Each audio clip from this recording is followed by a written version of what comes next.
HICOM 110, sections 20, 24, 29, and 42 students. I hope you guys doing okay by now. And today we will start our class talking about some reminders and also a brief discussion about chapter 19 and chapter 20. So some discussion, some reminders. We'd like to let you guys know that the annotated bibliography assignment is due by this Saturday. Some students were asking what do I need to do? It's the idea of selecting 5 academic articles on, the quality articles, let's say, not only academic articles. News could be newspaper article or magazines or academic articles. And so selecting five sources and citing those 5 sources according to the APA format citation. So you will start with a citation at the top. Then under it, after reading your article, you're going to write a paragraph of a summary of what that article is talking about, and also an evaluation article under it telling us how you're going to be using that source in your speech. So that's the assignment for this week. And of course, you could use, you can research the NDSU library for finding good quality articles for your speech. For still more details about the annotated bibliography grading for this paper, you could go to page 176, and see the 4 points that I will be focusing on for grading your paper. The source quality, how good is your source? The APA citation, did you use the APA citation for citing or referencing that source? The summary, did you write a summary about the article? And then the evaluation, how important that source will be for your persuasive speech. Again, 5 sources. We have another assignment also coming for this week, so it will be due by the end of this week. We call it the Unit 4 class activity assignment. So in the past, we were doing it in the class, but now, because we cannot attend the class, so this assignment will be go and watch the video on your Blackboard announcement that Dr. Melissa put it over there in her video. So close to the end of the video, you will see those two sources, the screen of those 2 sources. You have to look at them and cite those 2 sources. And after citing, using the APA format citation, you have to upload that assignment to the Unit 4 class activity or send it in an email to me. For persuasive speech and the persuasive speech outline, it should be uploaded to the Blackboard by the Sunday of May 3rd. And again, for reminding you, for this speech, it's different than the other speech. For this speech, the time for the speech will be from 6 to 8 minutes. Selecting a topic. So when selecting a topic for your persuasive speech, you should begin by asking yourself a series of questions about each issue that you consider. So what are some of the most significant issues facing my local community, another community that I care about, or society more broadly? So like one of the issues is, let's say as an example, the coronavirus. Like, doing a speech about social distancing, convincing us why social distancing is important during this time. Or you could do a speech convincing us that we have to, while we are sick, we have to call our doctors before going to the hospital. Or the idea of buying stuff from our stores, how convincing us how we have to buy, like, not that big amount of food, so others will, a kind of a convincing kind of an idea uh, uh, that you are interested in. So for the people who are interested in the organization to do like donation, volunteering, stuff like that for the organization. So which organization are working to address the social problem that I identified? Of this organization which is having the most significant impact in solving the problem or bettering the lives of others? Is this an organization in which I am interested? Are this organization and the issue that I addresses important to me? Do I feel strongly about this organization and believe that it should be important to others?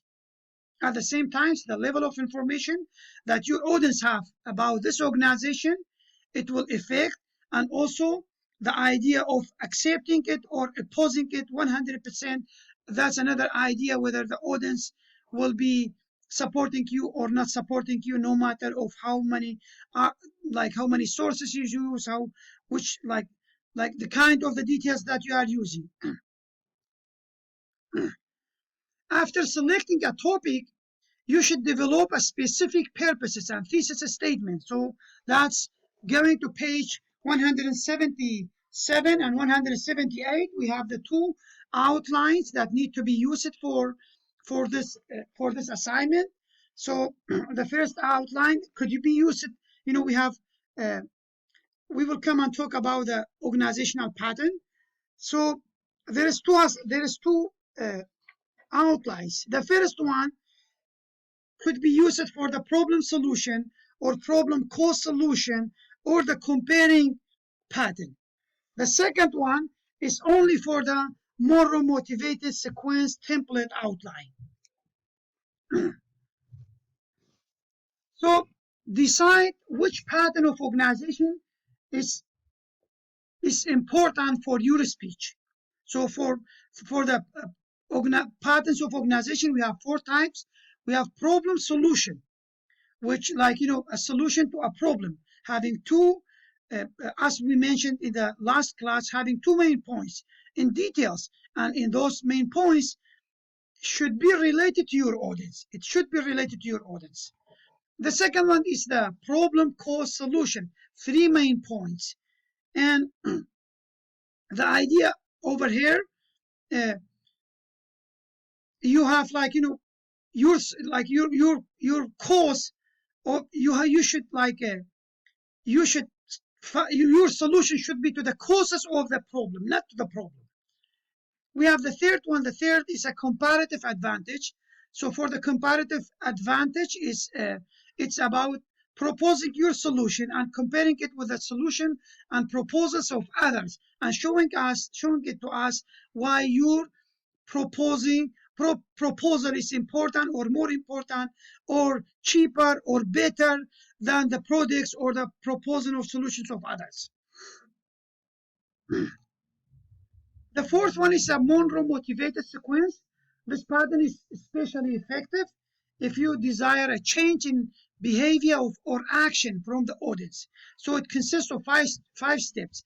The attention is the first step, that you have to tie it to your topic directly and should be mentioned in the attention getter. Then you have the need and satisfaction, visualization, and finally action, which is action is included in the conclusion. For researching, coming to our class, for researching for this speech, you will need to conduct additional research. You have to go to use the NDSU library and find some researches connected to your art, to your speech that you are planning to present. You should consult a variety of sources, such as like newspaper articles, magazines, peer-reviewed academic journal, books, interviews with experts, and websites. You will need to include APA format reference page with your outline. So at the end of your outline, your references should be attached there. During your speech, you should orally also cite your sources. Let's say Dr. Meister, according to Dr. Meister, or as Dr. Meister said this, and then mention the code or the information that you use it from his article. You should use some types of support materials. Support materials will add more credibility and rationality to your subject, like support materials such as examples, statistics, and testimonies. And for more details about them, again, go to the video by Melissa on your Blackboard announcement, and she mentioned like detailed information about what is examples, statistics, and testimonies. So for your outline, use one of the persuasive speech outline that we mentioned. We have uh, uh, 4 types: problem solution, problem cause solution, comparative, and then the Monroe motivational sequences. Use one of them. While planning your speech, you will develop a full sentence preparation outline. You should make your outline detail word for word that would be mentioned. Anything that you mentioned in your speech should be included in your outline. And again, your video and outline are due by May 3rd. Should be uploaded by May 3rd. you should be able to upload your video also, like I've already mentioned this. So the length of the speech again is 6 to 8 minutes. Final draft of your full sentence preparation speech outline, including a list of references in APA style format, again need to be uploaded. Label each type of sources and support material that you used by using the add comment feature. So I could easily see the sources that you are using and the supporting materials that you use it in your outline. So you should, a kind of like add comment, say, here is my the supporting material. Here is the example. Here's the statistic that I use, or here is the first source that I use it. You can use also presentation aids for make it to be easier for you to, especially you're doing it by the computer. You could do like a kind of a presentation in the same format that we are using now, using a PowerPoint. It will help you to put more details over there and make it easier for to control your time and present your speech. So again, after at the end of this class, I would like to remind you guys of some important things that need to be done by this week. So your annotated bibliography assignment is by this week, and for the annotated bibliography, you have to do the APA format citation, the citation for the first, let's say Article 1, the citation, then the summary of the Article 1 under the citation, and evaluating how you're going to use that, how you're going to use that article in your speech. A kind of like a small paragraph about why it's important to use that in your speech. So again, for the annotated bibliography, 5 sources. The second assignment is the Unit 4 activity assignment. You have to go to watch Dr. Melissa's speech on your Blackboard assignment. By the end of the video, there is 2 screens of both of those 2 assignments. You have to look at those screens and do the citation for those 2 assignments. After you're done, upload it to the Blackboard assignment 4 activity, or if it's hard, I prefer, but if it's hard, just send it in an email to me. And your speech for 6 to 8 minutes, your video and outline are due by May 3rd. Thank you so much for listening to this video. And if you have any questions, I would like to remind you of this, that I will be, again, I will share a link to the Zoom in with you guys for this week, Friday at 1 p.m. I will be live at that time, like on my Zoom in. If you guys